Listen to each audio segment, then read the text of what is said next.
Je m'appelle Omar Madi. Je travaille dans le commerce. Je suis conseiller service client. Je suis né musulman. Mes parents étaient musulmans. Je suis né dans cette religion. En tant que musulman, oui, je suis convaincu que l'islam est la bonne religion.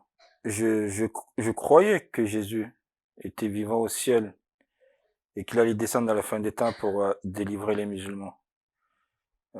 C'était la croyance que j'avais quand j'étais petit et qu'on m'enseignait.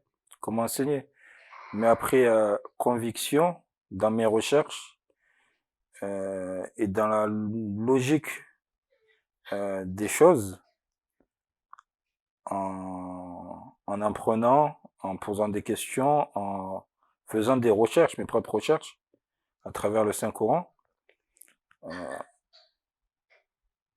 je peux pas me dire aujourd'hui que Jésus est vivant au ciel.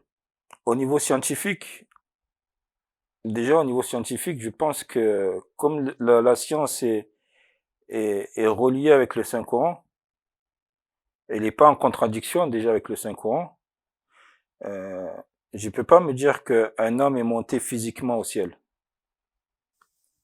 La différence entre ma pratique par rapport à ce que mes parents m'ont enseigné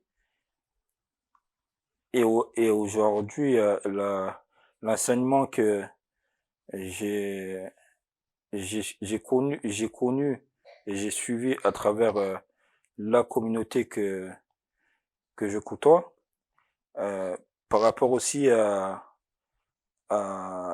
est différent. Pourquoi?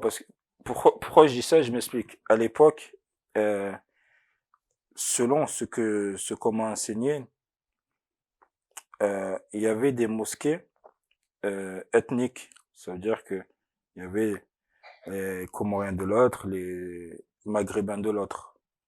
C'était, même si il y avait d'autres personnes, mais c'était la mosquée des Marocaines ou la mosquée comorienne. C'est un exemple. Aujourd'hui, dans cette communauté, c'est la mosquée pour tout le monde. Tous les ethnies sont conviés. Euh, Quand moi je suis arrivé, euh, j'ai vu des Maliens, des Congolais,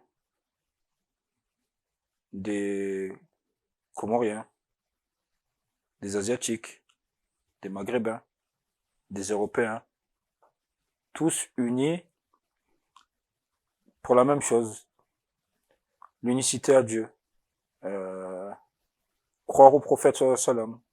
Ça me faisait penser aux histoires que mon père me racontait quand il était à la Mecque et qu'il a vu et qu'il a côtoyé des ethnies qu'il ne connaissait pas. Eh ben c'est exactement ça ce que je ressens et que je n'ai pas ressenti dans mon adolescence, dans mon apprentissage de l'islam. Les, pour ceux qui cherchent la vérité, euh, je conseillerais tout d'abord d'abord se remettre en question, de se remettre en question et ne pas avoir peur de se remettre en question surtout. Parce que souvent on pense que parce qu'on fait le bien, alors on est protégé, on est couvert. Non. Pourquoi? Parce que Dieu ne nous demande pas de faire le mal.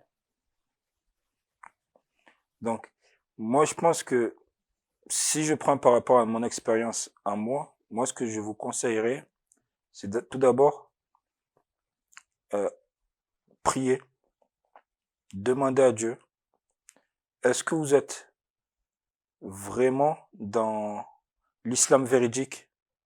Parce qu'il ne faut pas avoir peur de se dire que, étant donné qu'il y a plusieurs communautés dans l'islam, plusieurs sectes, il y en a 73, euh, se dire est-ce que on est dans la bonne communauté? Est-ce que la pratique de qu'on fait ou que nos imams nous enseignent sont proches de celles du prophète de l'islam, paix et salut sur lui? Est-ce qu'il y a des contradictions? Étudier le prophète de l'islam, il y a des ouvrages sur lui, étudier comment il est, est-ce que notre pratique est proche de la sienne, se remettre en question, demander à Allah si on est dans la bonne communauté, et si on n'est pas dans la bonne communauté, de demander à nous rapprocher de la communauté véridique, et ne pas avoir peur d'aller, par curiosité peut-être, comme moi je l'ai fait la première fois, poser les questions. Si on vous apporte les questions, on vous dit tel et tel verset, prenez le Saint-Coran avec vous, vérifiez, lisez la réponse. Si elle est véridique, pourquoi douter? Vu que la parole de Dieu, c'est la parole sincère, il n'y a pas de contradiction dans le Saint-Coran.